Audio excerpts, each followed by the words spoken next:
this video, I will go through the patient referrals report.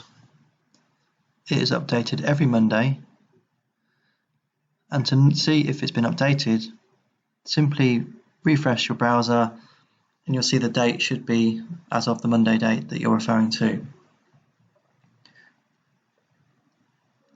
Okay, so if we start with the reasons for referring out, they'll be shown here in this bar chart.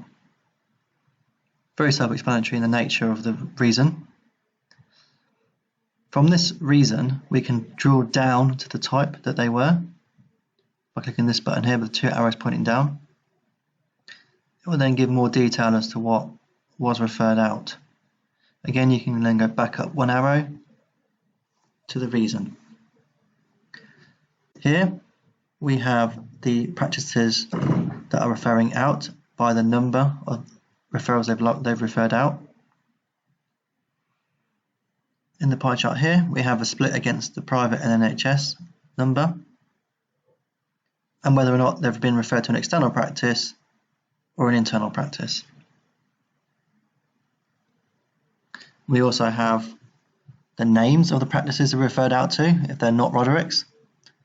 There are a number here that are actually blank, so it'd be great if when filling out the Citrix data that we do put the external practice name in. And on the right, which practices are referring from another practice of ours to another practice of ours. Okay, so let's go through an example. So if I wanted to see complexity of procedure, if I click on that, I can see the bar chart changes and it's more highlighted on a certain area.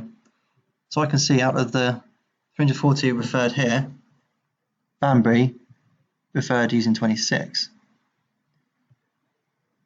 If I click on Banbury again, it will show where they have been referred.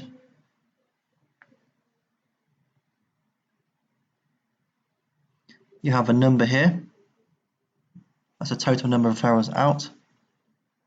And this chart will show you by each day how many referrals are happening.